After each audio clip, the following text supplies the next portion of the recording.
సర్వోన్నతుడు మహోన్నతుడు కృపాసత్య సంపూర్ణుడైన పరలోకమందున్న దేవా, యేసయ్య మీ ఘనమైన నామమును బట్టి వందనాలు, స్తుతులు, స్తోత్రాలు తెలియజేస్తూ ఉన్నాం. నాయన, గడిచినటువంటి దినములన్నీ మీ సజీవమైన రెక్కల చాటున మమ్మల్ని అందరినీ భద్రపరిచి ఆరోగ్యమునిచ్చి ఆయుష్ని ఇచ్చి సజీవులు ఉన్నటువంటి దేశంలో మమ్మల్ని ఉంచిన విధానాన్ని బట్టి వందనాలు చెల్లిస్తూ ఉన్నాను. ఉదయకాల సమయమందు ఇప్పటి వరకు పాటలు పాడి మీ నామాన్ని మహిమపరిచున్నాము దేవా. ఈ సమయంలో మీ ఆత్మ సహాయం ద్వారా లోతైన మీ దివ్యజ్ఞాన సంగతులు మాకు నేర్పించమని కోరుతూ ప్రభు అయిన యేసుక్రీస్తు వారికే ఈ ప్రార్థన మనవులు మిక్కిలి వినయంతో ప్రార్థించి బ్రతిమలాడి వేడుకొని అడుచున్నాను. ఆమేన్.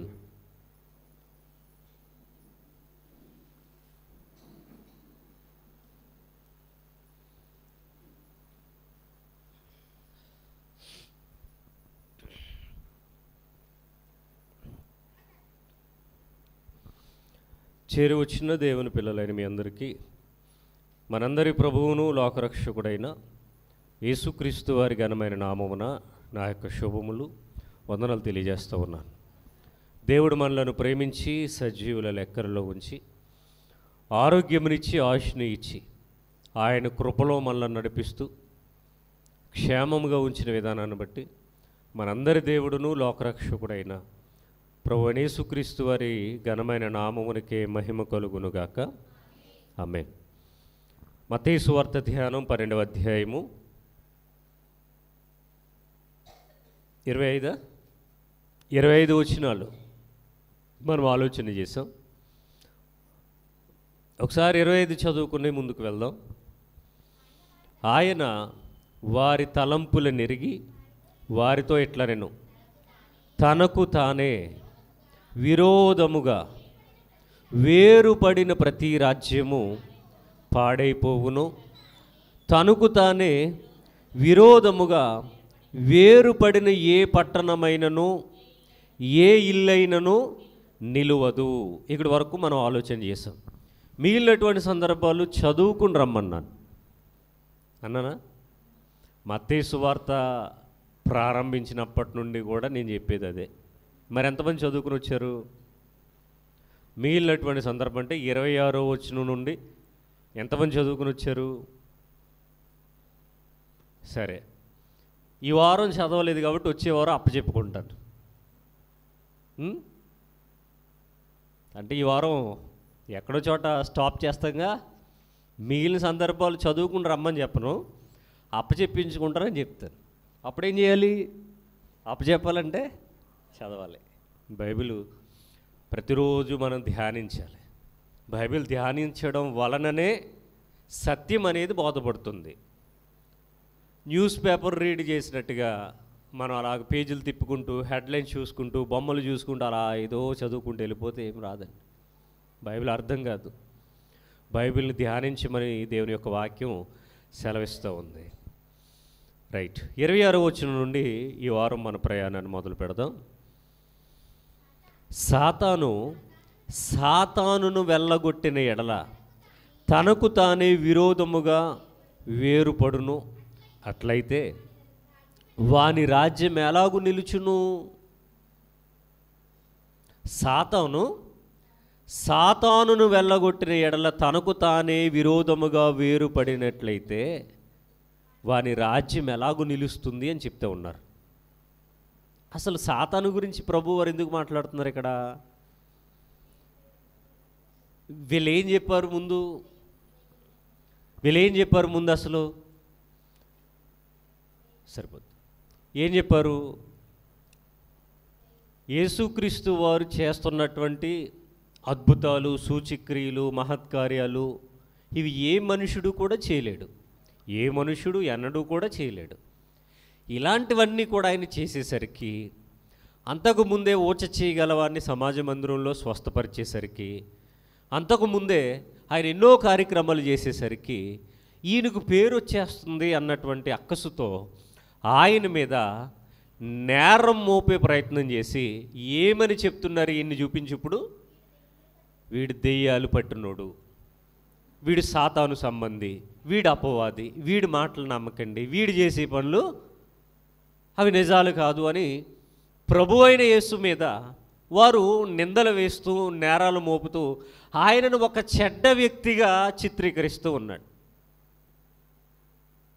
ఆయన ఒక చెడ్డోడు, ఆయన చేసే ప్రతి పని కూడా చెడ్డదే, మీరు అతని మాటలేమి వినాల్సిన పనేమి లేదు అంటూ ఆయన మీద బురద జల్లేటటువంటి ప్రయత్నం చేస్తూ ఉన్నారు వీళ్ళు. మరి సాతాను అని చెప్తున్నారు కదా, దెయ్యాలను ఎలగొట్టడం అనేది అది సాతాను చేసే పని అని కూడా చెప్పారు వీళ్ళు. ఇప్పుడు ప్రభువారు అంటున్నారు, ఒకవేళ మీరు అన్నట్టుగా నేను సాతాను సంబంధనే గనక అయితే, ఒకవేళ నేనే సాతాను అయితే సాతానును ఎలాగ వెళ్ళగొడుతుంది? ఒకవేళ తనకు తానే విరోధముగా ఈ కార్యం చేస్తే కనుక సాతాను రాజ్యం నిలుస్తుందా కూలిపోద్దా? అంతే కదా. సాతాన్నే వెళ్ళగొడితే మరి సాతాను రాజ్యానికి అంతమే మిగులుతుంది. మరి ప్రశ్న అడిగారు, మరి ప్రశ్నకి సమాధానం ఏంటి? 26లో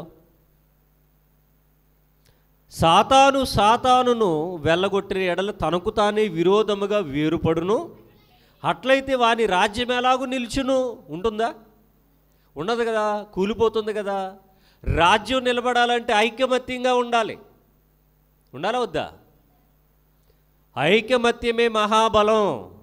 చిన్నప్పుడు కొన్ని స్టిక్స్ ఇచ్చి పుల్లలు ఇచ్చి ఒక్కొక్కటి విరగొట్టండి రా అని ఒక నీతి కథని చెప్పేవారు. ఒక్కొక్కటి ఈజీగా ఇరిగిపోద్ది.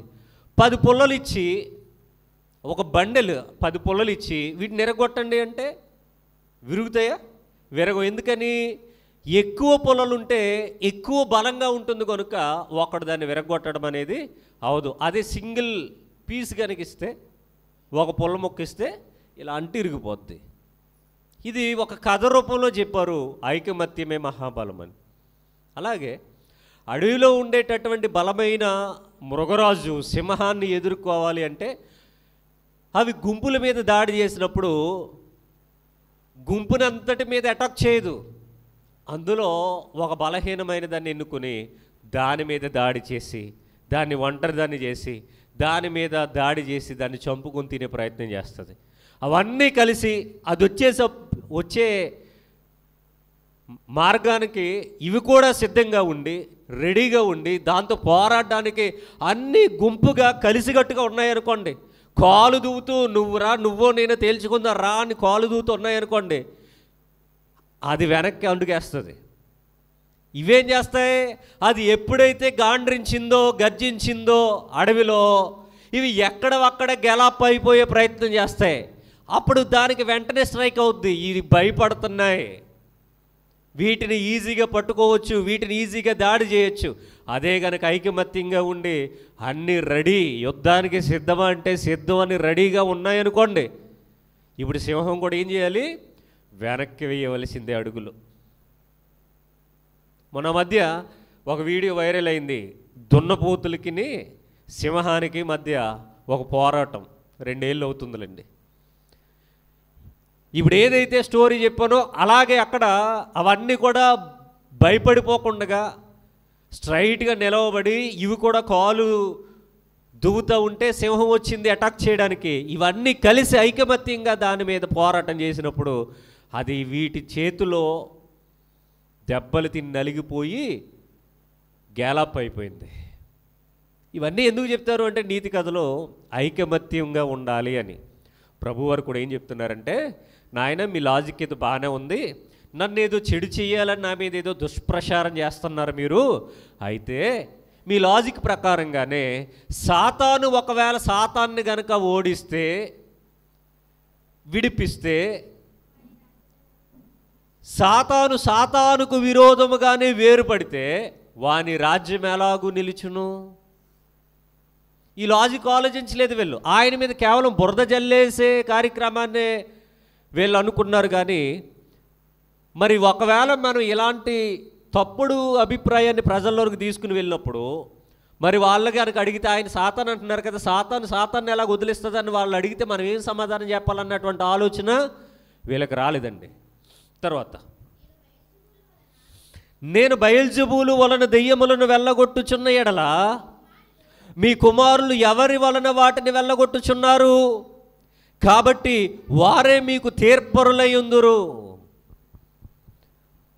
నేను బయల్జెబూలు వలన దెయ్యములను వెళ్ళగొట్టుచున్న ఎడల మరి మీ కుమారులు కూడా దెయ్యాలను వెళ్ళగొడుతున్నారు.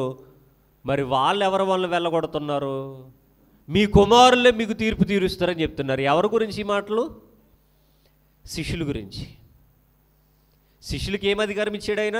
ఇంతకు ముందటి అధ్యాయంలో చదువుతాం కదా మనం. దెయ్యాలను వెళ్ళగొట్టే అధికారం ఇచ్చారా? ఇప్పుడు యేసుక్రీస్తు వారే వెళ్ళగొడతారా? వాళ్ళు కూడా వెళ్ళగొడతారా?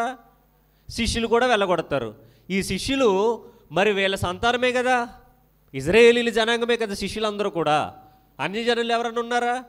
అన్యజనాంగం ఎవరు లేరు, ఇజ్రాయేలీల జనాంగమే. ఆ 12 గోత్రాల్లో నుండి ప్రభువారు ఏర్పాటు చేసుకున్నారు వాళ్ళని. నన్నంటే బయటోడు అంటున్నారు, నన్నంటే ఎక్కడి నుండో వచ్చాడు అంటున్నారు. నా మీద రకరకాల దురాభిప్రాయాలను మీరు చూపిస్తూ ఉన్నారు. నన్ను మీరు ఎలాగో చెడ్డ చేస్తున్నారు. కానీ ఈ కార్యం ఇప్పుడు ఎవరు చేస్తున్నారు?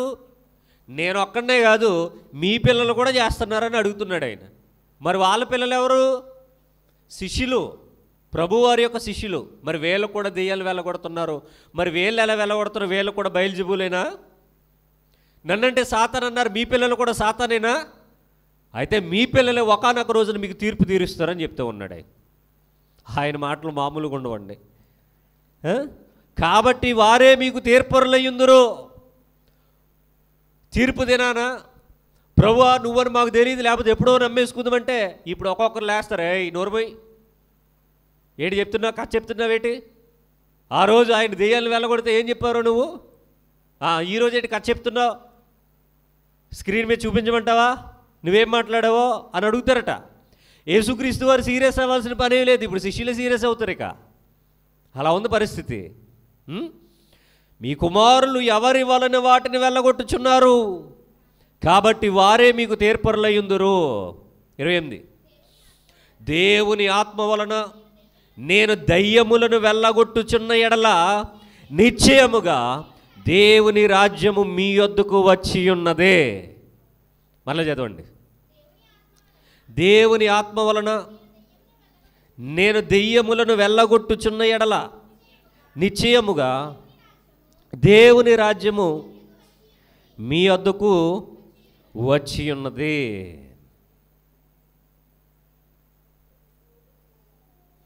మత్తయి సువార్త 6వ అధ్యాయం, మత్తయి సువార్త 6వ అధ్యాయము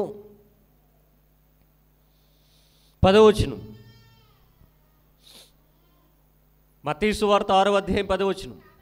కాబట్టి మీరు ఎలాగూ ప్రార్థన చేయుడి, పరలోకమందున్న మా తండ్రి, నీ నామము పరిశుద్ధపరచబడునుగాక, నీ రాజ్యము వచ్చుగాక, నీ రాజ్యము వచ్చుగాక. అండర్లైన్ దిస్ వర్డ్, నీ రాజ్యము వచ్చుగాక. ఎప్పుడు వస్తుంది ఆయన రాజ్యం? వచ్చుగాక. వచ్చిందా రాలేదా? ఈ వాక్యం చెప్పినప్పుడు రాలేదు. ఏ వాక్యం? ఈ 6వ అధ్యాయంలో ఈ మాట డైరెక్ట్గా చెప్పినప్పుడు రాలా. అందుకని ఏం చెప్పారు అక్కడ? నీ రాజ్యము వచ్చుగాక అన్నారు. ఇప్పుడు వచ్చేయండి మరలా ఎక్కడికి? 12వ అధ్యాయం 6, 6, 12. 12 12వ అధ్యాయానికి వచ్చేసరికి ఏమొచ్చిందట? దేవుని ఆత్మ వలన నేను దెయ్యములను వెళ్ళగొట్టుచున్న ఎడల నిశ్చయముగా దేవుని రాజ్యము మీ యొద్దకు వచ్చి ఉన్నది. వచ్చి ఉన్నది. ఏమొచ్చింది? దేవుని రాజ్యం వచ్చిందట. ఎవరి యొద్దకు? ప్రజల యొద్దకు. పరలోక రాజ్యము సమీపించుచున్నది. మారు మనస్సు పొందుడని యోధ అరణ్యములో బాప్తిస్మిచ్చి యోహాను గారు కేకలు వేసి మరి చెప్తే ఉన్నాడట సువార్త. పరలోక రాజ్యము సమీపించి ఉన్నది, మారు మనసు పొందండి. పరలోక రాజ్యము సమీపించి ఉన్నది, మారు మనసు పొందండి అంటే అర్థం ఏంటి? పైన ఉన్నటువంటి పరలోకం కిందకి ఎలాగొచ్చేస్తుందా? వస్తుందా? మరి పరలోక రాజ్యము సమీపించి ఉన్నది, మారు మనసు పొందడని యోధ అరణ్యములో బాప్తిస్మిచ్చి యోహాను గారు ఎలుగెత్తి కేకలు వేసి సువార్త ప్రకటించిన దానికి కారణం ఏంటి? పరలోక రాజ్యం సమీపించడం అంటే ప్రభువు సమీపించడం. ప్రభువు వస్తున్నాడు, ఆయన మీ వద్దకు దిగి వచ్చి ఉన్నాడు, ఆయన మీ మధ్య కాపురం ఉంటాడు, ఆయన మీతోనే ఉంటాడు, మీతోనే తిరుగుతాడు, మీతో తింటాడు, మీతో పడుకుంటాడు, మీతోనే ఉంటాడు. ఆయన పరలోక రాజ్యం అంటే ఆయనే సమీపంగా ఉన్నాడు, వచ్చేసాడు, దగ్గరలో ఉన్నాడు, 2-3 రోజుల్లో మీ కళ్ళ ముందుకు వచ్చేస్తాడని యోహాను గారు చెప్తా ఉన్నారు. పరలోక రాజ్యం సమీపించి ఉన్నది, మారు మనసు పొందండి అని. మత్తయి సువార్త 6వ అధ్యాయంలో శిష్యులకు ప్రార్థన నేర్పిస్తూ నీ రాజ్యము వచ్చుగాక, నీ రాజ్యము వచ్చుగాక అని ప్రార్థన చేశారు. ఆయన తన శిష్యులకు నేర్పించారు. 6 నుండి 6 అధ్యాయాలు గడిచాయి. అంటే 12వ అధ్యాయానికి వచ్చేసరికి నేను దేవుని ఆత్మ వలన దెయ్యములను వెళ్ళగొట్టు చిన్న ఎడల నిశ్చయముగా దేవుని రాజ్యము మీ వద్దకు వచ్చి ఉన్నది. ఇప్పుడు మనం పరలోక ప్రార్థన చేస్తూ మనం చేయాలండి, చేస్తూ నీ రాజ్యము వచ్చుగాక అంటే అర్థం ఏంటి? వీళ్ళకి వాక్యం తెలియలేదని అర్థం. నీ రాజ్యం వచ్చుగాక ఏంటి? వచ్చిందా రాలేదా? ఎప్పుడు వచ్చింది? ఆయన ఉన్నప్పుడే వచ్చేసింది. ఆయన ఉన్నప్పుడే వచ్చింది. నీ రాజ్యము వచ్చుగాక అని ప్రార్థించినటువంటి ఆయన ఈ 6 అధ్యాయాల్లో ఆయన రాజ్యం వచ్చినట్టుగా ఆయన ఒక డిక్లరేషన్ ఇస్తూ ఉన్నాడు. కాబట్టి ఎప్పుడైనా ఎవరైనా దేవుని రాజ్యం వచ్చిందా అంటే దిక్కులు ఎత్తుక్కోకూడదు. ఇక వచ్చిందా రాలేదా? వచ్చింది. చాలామంది అంటారు యేసుక్రీస్తు వారు చనిపోయిన తర్వాత వచ్చిందండి అని. యేసుక్రీస్తు వారు చనిపోయిన తర్వాత వచ్చిందా? ఎక్కడుంది ఆన్సరు? అవండి, ఆయన ఉండగానే వచ్చింది. ఆయన రాజ్యం ఆయన ఉంటేనే వస్తుంది, ఆయన లేకుండా ఎలా వస్తుంది? ఒక ప్రభుత్వం ఉంది, ఆ ప్రభుత్వం ఏర్పాటు అవ్వాలంటే అందులో అసలు సిసలైన నాయకుడు ఒక ముఖ్యమంత్రి హోదానో లేదా ప్రధానమంత్రి హోదానో అధిష్ఠిస్తాడు. అది ఆయన పార్టీ. మరి ఆయన సింహాసనం మీద కూర్చోపోతే ఇంకొకరు కూర్చోబెడతాడేటి? అలాగే ప్రభు యొక్క రాజ్యం లేదా దేవుని రాజ్యం అనేది ఆయన ఉన్నప్పుడే వస్తుంది. అదే రూలు. వచ్చింది కూడా, కాకపోతే జనాలకు తెలియలేదు. అందుకనే దేవుని ఆత్మ వలన నేను దెయ్యములను వెళ్ళగొట్టుచున్న ఎడల నిశ్చయముగా దేవుని రాజ్యం మీ వద్దకు వచ్చి ఉన్నది అని చెప్పాడు ఆయన. వాళ్ళకి అర్థం కాలా, వచ్చిందో రాలేదో వాళ్ళకి తెలియదు. దేవుని రాజ్యం అంటే ఏంటో తెలియదు. దేవుని ఆత్మ వలన ఈయన దెయ్యాలను వెళ్ళగొడుతున్నాడు అనే సంగతి కూడా వాళ్ళకి తెలియదు. ఎందుకంటే ఆల్రెడీ అప్పటికే విషపు బీజాలు వాళ్ళ హృదయంలో నాటే ప్రయత్నం అనేది జరిగిపోయింది. ఎవరు? లేవీయులు, యాజకులు, పరిసయ్యులు, ధర్మశాస్త్రోపదేశకులు, పెద్దలు. ఈ 5గురు కుహాన మేధావుల సమూహం అనేది ఎప్పుడు కూడా ఆయన వెంటే తిరుగుతూ ఉంటుంది సెక్యూరిటీ గార్డ్లాగా. ఇది సెక్యూరిటీ కోసం కాదల్లు, ఆయన బంధించాలి, ఆయన ఇరికించాలి, ఆయన శోధించాలి. అలాగా ఆయన వెనకాలే తిరుగుతూ ఉంటారు. కానీ ఆయన మాటలను వెళ్ళి ఇప్పుడు అపార్థం చేసే జనాలకి చెప్తారు, అర్థం చేసుకోరు వీళ్ళు. తర్వాత ఒకడు మొదట బలవంతుని బంధింపని ఎడల ఎలాగూ ఆ బలవంతుని ఇంటిలో చొచ్చి అతని సామాగ్రి దోచుకొనగలడు, అట్లు బంధించిన ఎడల వాని ఇల్లు దోచుకొనును. ఇక్కడ క్లూ ఉంది. ఏంటి క్లూ అంటే, ఒకడు మొదట బలవంతుని బంధింపని ఎడల. దేని గురించి ఇది? బలవంతుని బంధించాలి అనే విషయాన్ని, ఈ కాన్సెప్ట్ అని చెప్తున్నారు. దేని గురించి?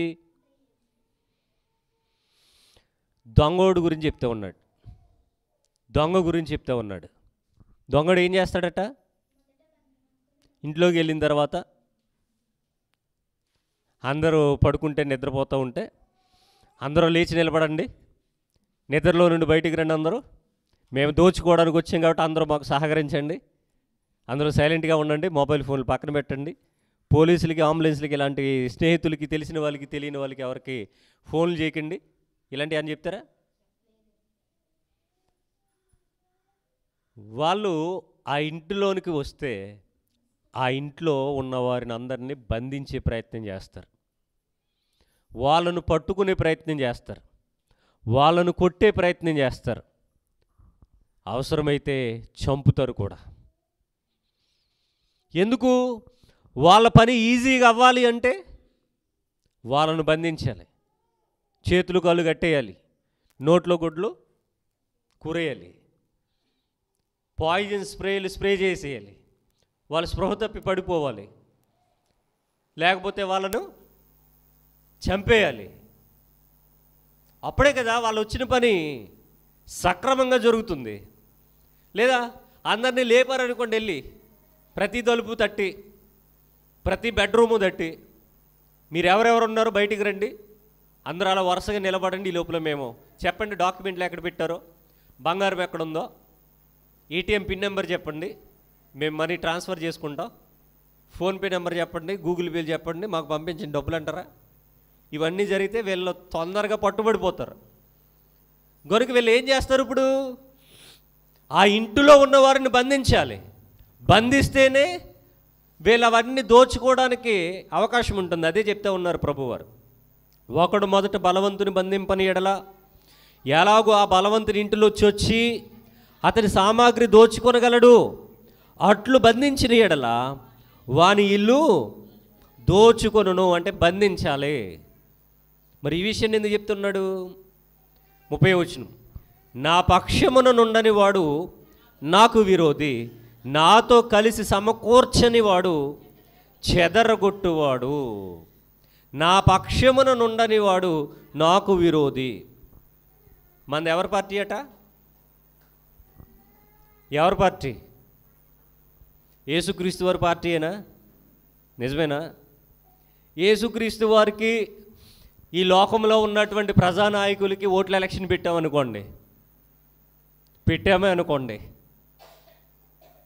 ఒక పార్టీ సింబల్గా యేసుక్రీస్తు వారు పేరు రాసి పోని సిలువు గుర్తేసి, మిగిలిన వాళ్ళంతా ఈ ప్రజాస్వామ్యంలో ఉన్నటువంటి నాయకులు పేర్లు, వాళ్ళ ఫోటోలు, వాళ్ళ సింబల్స్ పెట్టామనుకోండి, ఓట్లు ఎవరికి ఎక్కువ వెళ్తాయి? ఎవరికి చెప్పండి, పర్లేదు.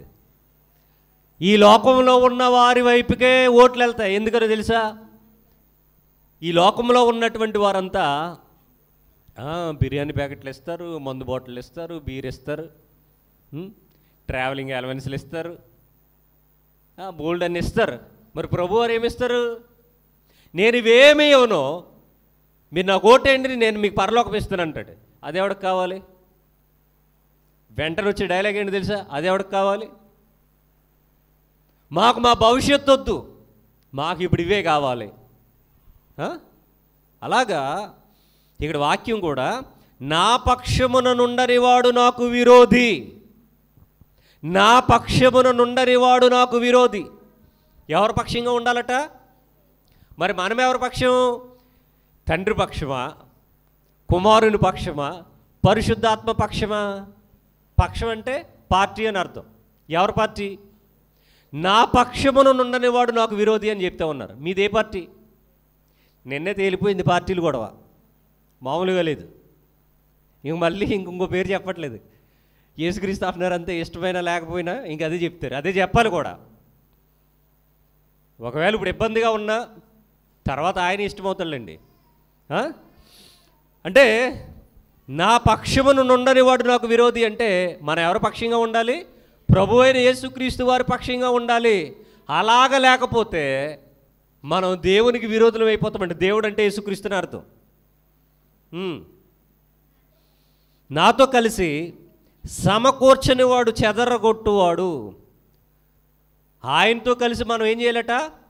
సమకూర్చాలట. ఏమి సమకూర్చాలి? ఈ లోకంలో ఉన్న ధనాన్న, పేరు ప్రతిష్టల, కీర్త, మరేంటి? ఆత్మలను సమకూర్చాలి. సమకూరుస్తామా? మనకెంతో సత్యం తెలిసింది, మరి ఎవరికైనా చెప్పాము అసలు? ఒక్కరికి 4 సంవత్సరాలు, 4 ఏళ్ల కాలంలో ఒక్కరికి ఒకరు, మేడ్ ఫర్ ఈచ్ అదర్ కాదు, అది పెళ్లి గురించిలేండి, అది కాదు. ఒకరికి ఒకరు అంటే మీరున్నారు పర్సన్, మీరు ఇంకో ఎవరికైనా ఈ సత్యాన్ని తెలియజేశారని అడుగుతున్నాను. చెప్పారు ఎవరికైనా? అసలు ఎక్కడ ఒకట్లేదు తలకాయలు, అసలు తలలో ఒకట్లేదు, ఏదో ఒకటి అలా ఊగుతుంది అర్ర. అంటే మనం ఎలా ఉండాలట? ఆత్మలను సమకూర్చేవారుగా ఉండాలి. నాతో కలిసి సమకూర్చినవాడు చెదరగొట్టువాడట. సమకూర్చేవారుగా ఉండాలి. ఏం లేదండి, సత్యం చెప్పడం, వారు వింటే వింటారు, లేకపోతే లేదు, అయిపోయింది. మీ బాధ్యత ఏంటి? చెప్పమన్నాడు, బలవంతం చేయమనలేదు, మార్చేయమనలేదు. మార్చడం అనేది ఆయన చేతిలో ఉంది. కానీ మీ మీద పెట్టింది ఏంటి, నా మీద పెట్టింది ఏంటి? చెప్పడం వరకునే.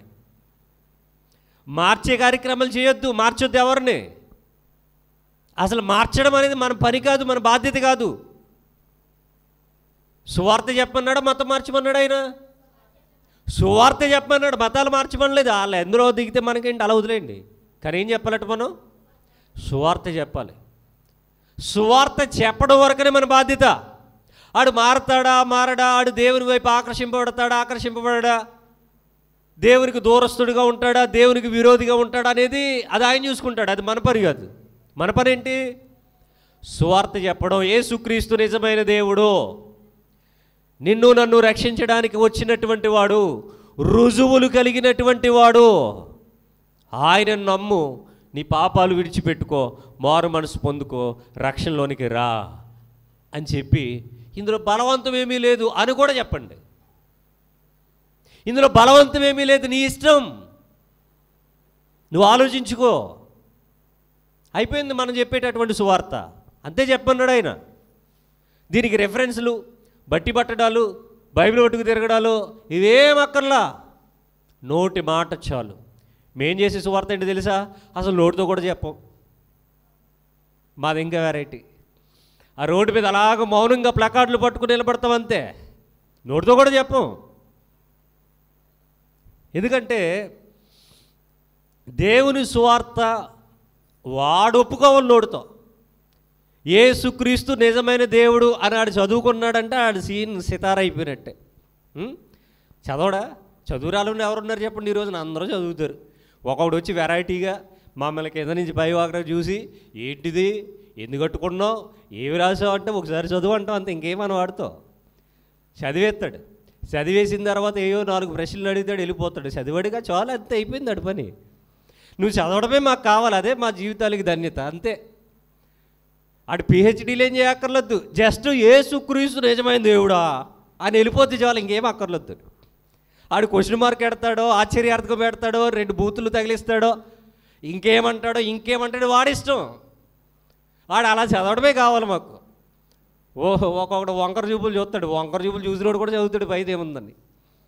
ఆడి పని అయిపోయింది. వాళ్ళకి అర్థం కావట్లా. వాళ్ళు అనుకుంటారు మమ్మల్ని ఏదో అనేసాం, మమ్మల్ని ఏదో తిట్టేసాం, ఏదో చేసేసామని వాళ్ళు ఫీల్ అవుతారు. మా ఇంటర్నల్ ఫీలింగ్ ఏంటి? అయిపోయాడు, వీడు కనుక మారలేదా, ఈయన తీసుకెళ్ళి లోపలేసి గుమ్మేస్తాడు దేవుడు అని మేము నవ్వుకుంటాం లోపల.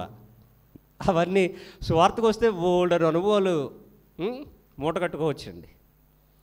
బోలెడన్ని మనకు ఆనందాన్ని ఇచ్చేవి, బాధను కలిగించేవి అన్నీ కూడా ఉంటాయి. జీవితం అంటేనే సుఖదుఖాలు కదా. స్వార్థలో కూడా అన్నీ ఉంటాయి. ఆదరించేవారు, ఆదుకునేవారు ఉంటారు, ఆప్యాయంగా పలకరించేవారు ఉంటారు, చేదరింపులు, ఏసడింపులు, బూతులు తిట్టేవారు కూడా ఉంటారు. రెండింటినీ సమానంగా యాక్సెప్ట్ చేయాలి. యోబు గారు చెప్తారు కదా తన భార్యతో, దేవుని వలన మేలు అనుభవించితిమి, కీడు అనుభవింప తగదా. సువార్తలో ఒకరు వాటర్ బాటిల్ తెస్తారు, ఒకరు డ్రింక్ బాటిల్ తెస్తారు. మేలు అనుభవించితిమి, కీడు అనుభవింప తగదా. వెంటనే వస్తాడు, బూతులు తిట్టి వెళ్తాడు, సరిపోయింది. ఈడు మేలు చేసాడు, ఈడు కీడు చేసాడు. రెండింటినీ సమానంగా యాక్సెప్ట్ చేయాలి. అందుకని ఆయన అంటున్నాడు, ఆయన పక్షంగా ఉండాలట, తర్వాత ఆయనతో కలిసి సమకూర్చాలట. మన కోసం సమకూర్చుకోకూడదు, ఏమిటి మన కోసం సమకూర్చుకోకూడదు. పరలోకం కోసం, ప్రభువు కోసం మన ఆత్మలను సంపాదించే వారముగా ఉండాలి. తర్వాత కాబట్టి నేను మీతో చెప్పున్నదేమనగా, మనుష్యులు చేయు ప్రతి పాపమును దోషణయు వారికి క్షమింపబడును గాని ఆత్మ విషయమైన దోషణకు పాప క్షమాపణ లేదు. ఇక్కడ 2 వాక్యాలు కనబడుతున్నాయి.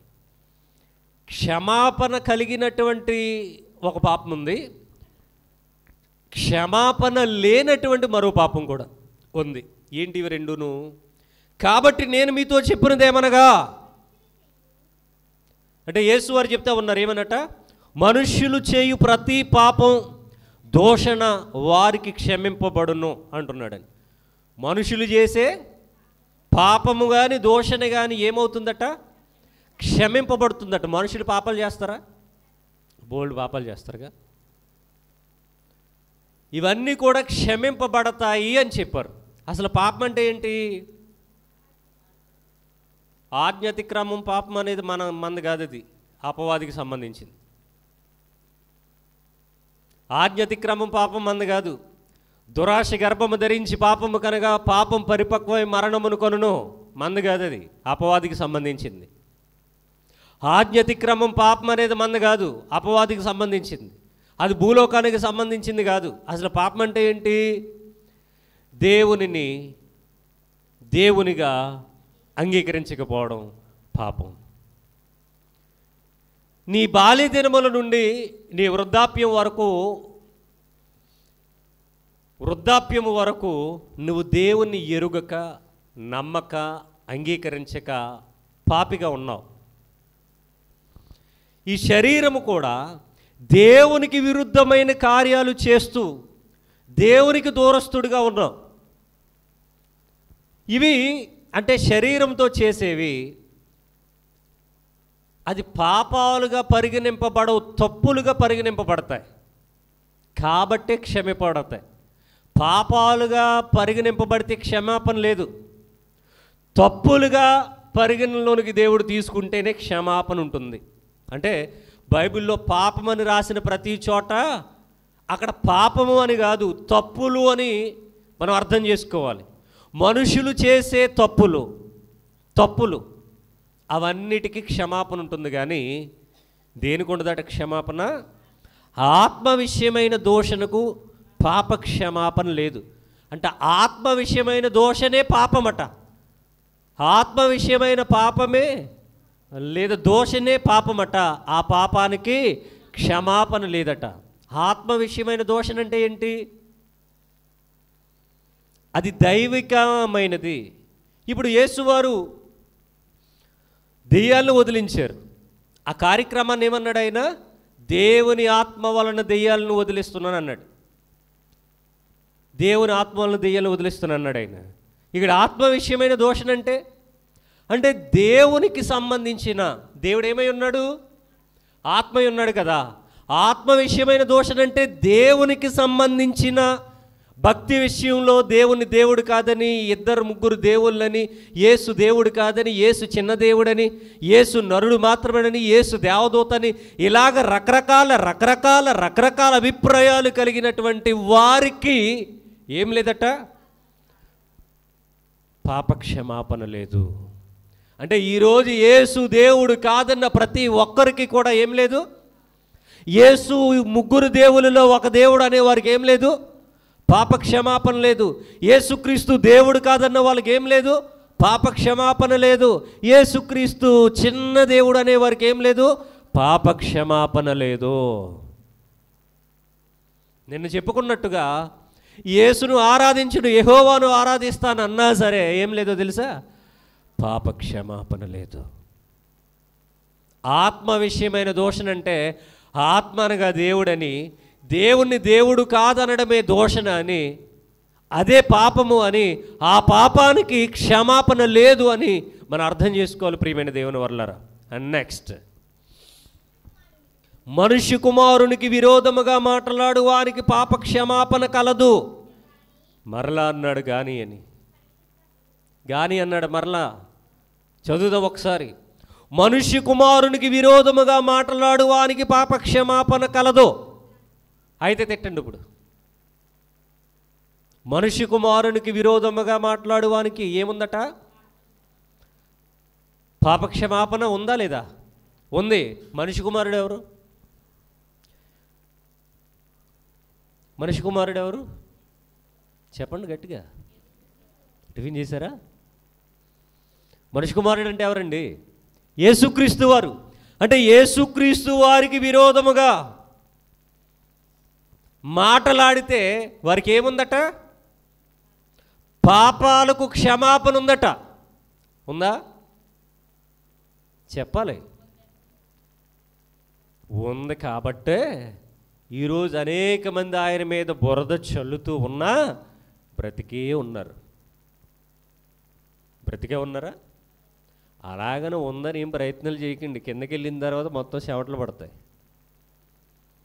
మనుష్య కుమారునికి విరోధముగా మాట్లాడు వానికి పాపక్షమాపణ కలదు అన్నాడు కాబట్టి నేనేమన్నా చెల్లుతుందిలే, నేనేం తిట్టినా చెల్లుతుందిలే, నేనేమనేసినా సరిపోతుందిలే అని చాలామంది ప్రయత్నాలు చేశారు. ప్రభు విషయంలో రకరకాల మాటలు అన్నారు.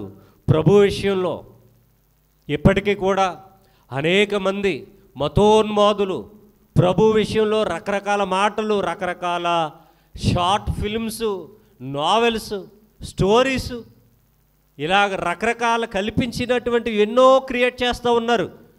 ఎందుకు అంటే ఆయన ఎలాగ క్షమిస్తానన్నాడు కదా. భూమి మీద ఏం చేశాడు ఆయన?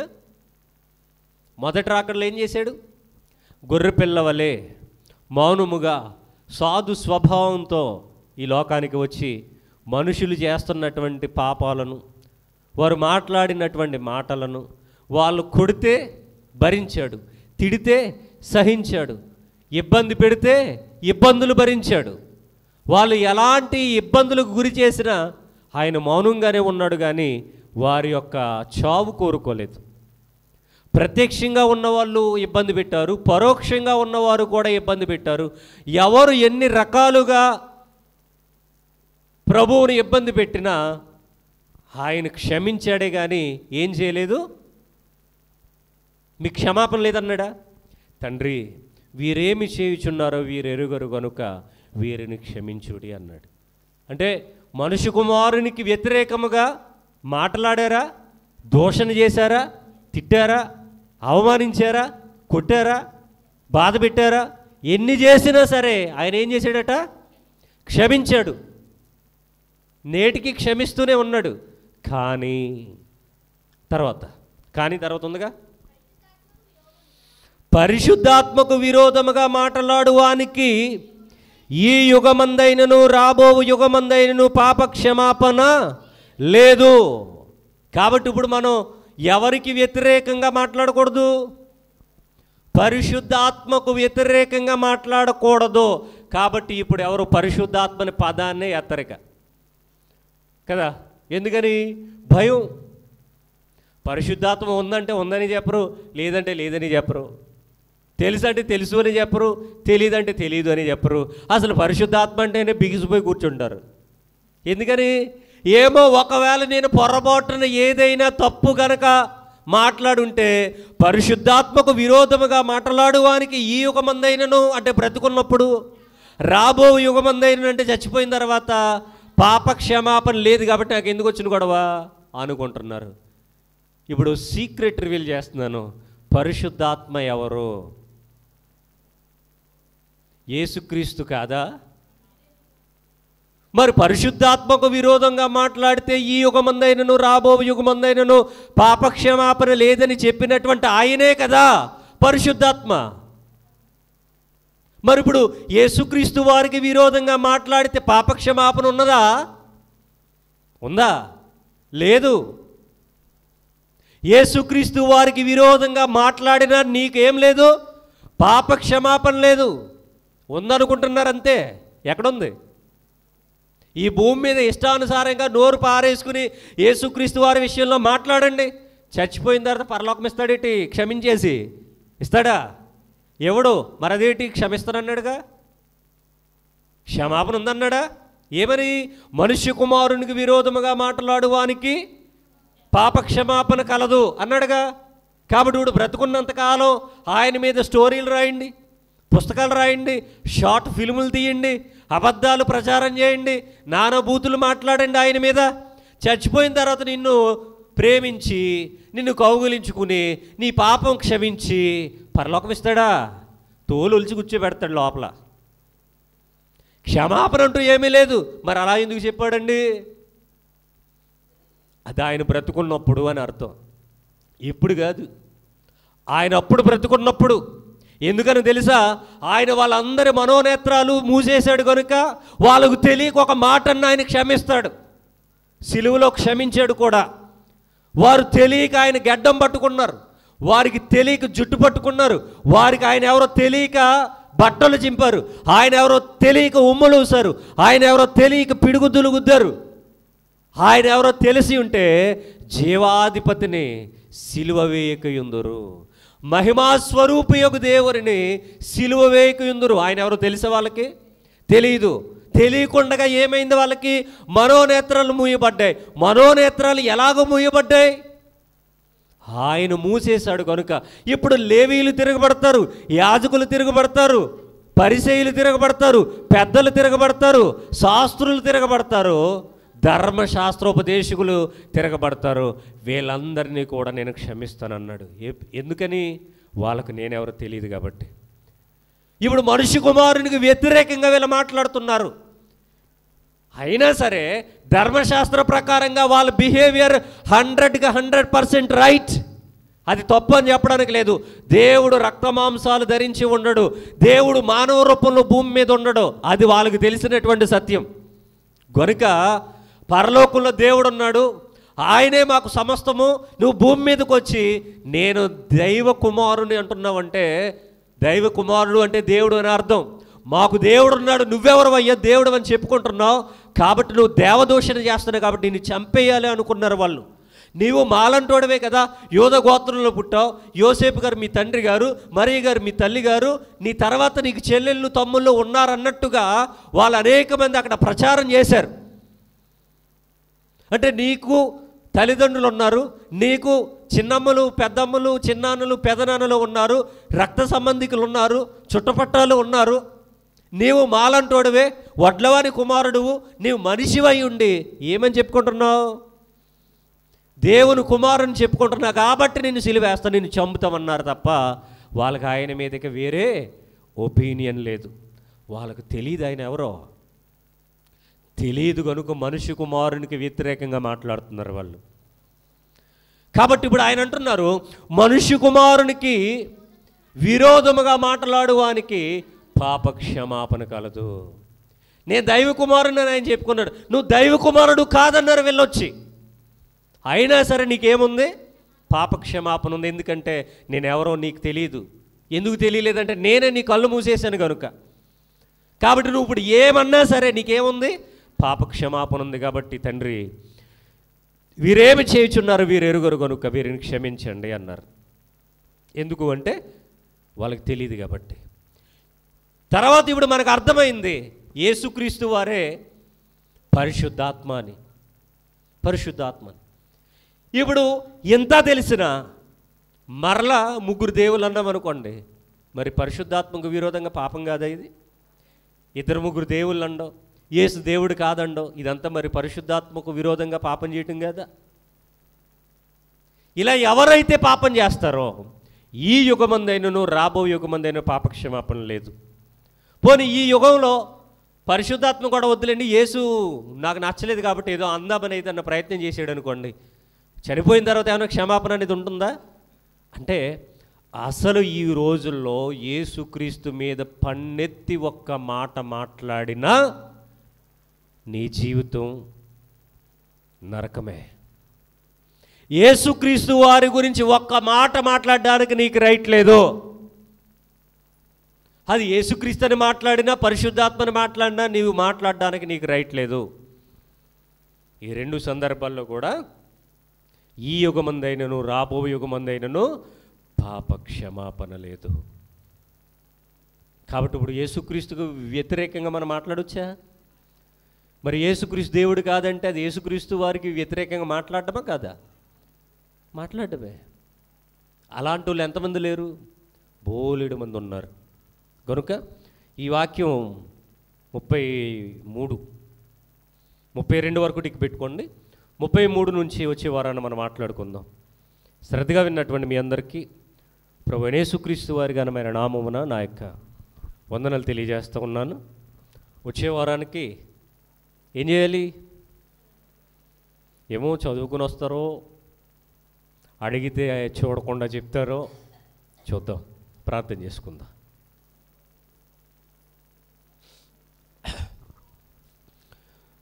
సర్వోన్నతుడు మహోన్నతుడు అయిన దేవా, యేసయ్యా మీ ఘనమైన నామమును బట్టి వందనాలు తండ్రి.